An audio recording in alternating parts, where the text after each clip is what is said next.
Now, up to this point, we've had lots of reports of people saying that she's very cold, that she's, has kind of a vindictive nature. She's certainly not looking to forgive grievances quickly. And because her life has become such a meaningless and pointless thing, and because she blames the Duke for it, it has made her pine all the more after a former flame. Who might that be? Herman Rogers. Now, you will recall from the beginning of the book that Herman Rogers was a person that she had known way back when in China. And he had been married to a woman named Catherine, and they had often lived with Wallis when she was waiting around for the Duke to come and marry her right after the abdication. And it had been very odd because Rogers had stayed in a bedroom right next to Wallis. Their bedrooms adjoined. Meanwhile, Catherine slept in a completely different wing of the house. So it was always a very weird, their relationship. He had kind of like this sort of protective nature over Wallis.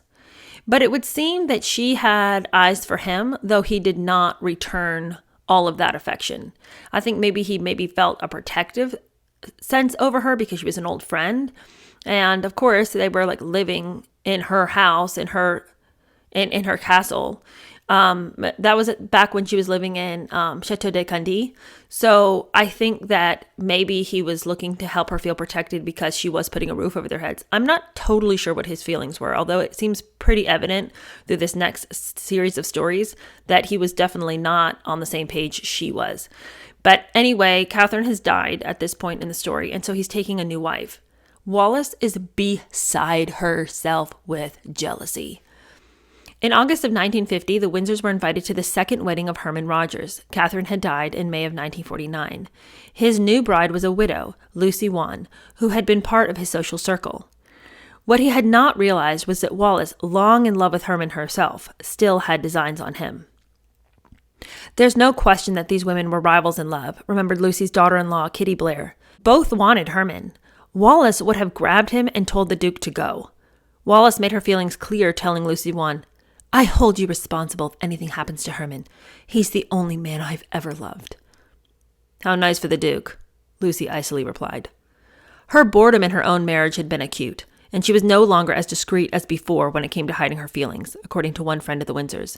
Having failed to dissuade Herman from marrying Lucy, Wallis sought her revenge in other ways. The wedding present, an antique silver salver, bore the inscription, "To Herman Livingston Rogers on the occasion of his marriage, August 9th, 1950, from Edward and Wallis." No mention of Lucy, and the date was wrong. "Oh, what a stab in the heart, Wallis. You really got him back. You inscribed that silver salver with the wrong wedding date, not even one mention of his new wife. Good for you. You get him, girl." Like, how could she honestly feel like that was a real blow? Now he'll really know how you feel, Wallis. It's like, how stupid. How stupid. But it gets so much worse, and it's so petty. It's unbelievable. So on the morning of the wedding, which, by the way, the date had been picked out to suit the Windsors. Okay, so they're coming to this wedding on a day that they had picked out so that they could make it, which makes it even worse that she didn't get the date right on the silver salver. But anyway, on the morning of the wedding, just as Lucy was setting off to the Marie for the civil ceremony, Wallis had begun to tug at the collar of Lucy's wedding dress. "We can't have you looking like this today." She pulled and twisted the satin until it was completely shapeless. "There," she said, "that's better." How cruel! Do you like it? Do you think it will do? Why, you little thief! Give that here! Oh, no! Oh, and look, that's my sash wearing my sash. She can't. You wicked little... Oh, please. Oh, this is mine. And my ribbon. Take kitchen ribbon. Oh, you ungrateful little... Girls. That's quite enough. That is the vibe we're getting from Wallis here.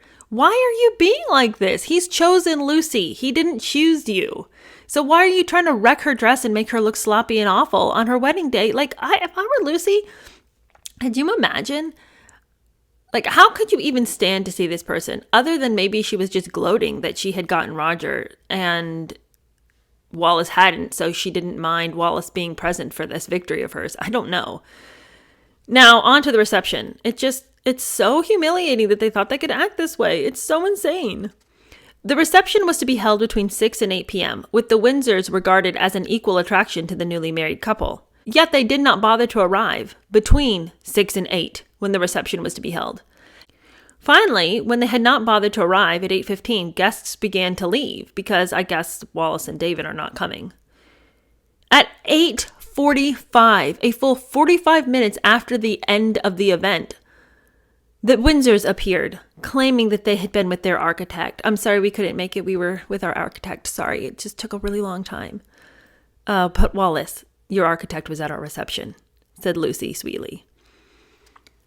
I mean, first of all, how do you schedule a meeting with your architect the day of the wedding that for these friends who have designed the date of their wedding to suit your social calendar? And then be like, sorry, we just weren't able to make it. That meeting with that architect just went real long. Well, you shouldn't have even had a meeting with the architect, but also the architect is here. I mean, what? What behavior is this? People just could not figure out what was going on with them. Afterwards at dinner, Wallis monopolized Herman, suggesting they talk Chinese together. Because, of course, they both were from China and they both spent time in China. And let's, rekindle our old days, you and I, way back when we go back so far. Well, Herman still flew himself, but knowing that she only spoke 3 words and not wishing to be drawn into her games, pretended that he had forgotten the language. Her parting shot was to bustle the Duke into their car and drive off, leaving the bride and groom to find their own way home. How could she act like this? This is so embarrassing. Just the mental picture of her going and being like, let's speak Chinese together. But she doesn't know any Chinese. And it's just a ploy to help him remember that, she and he go way back. Some real embarrassing behavior.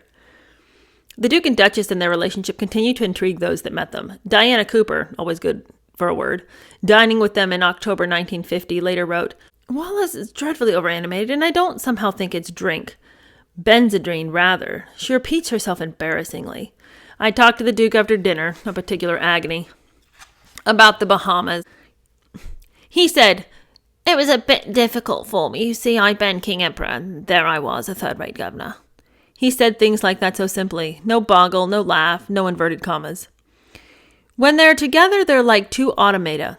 They have no intimacy. They seldom talk of anything at all serious. They drift, noted Cecil Beaton in his diary. And he goes on to say, meanwhile, the prince is happy in his relationship with her. He depends on her utterly. It's a mother-mistress relationship.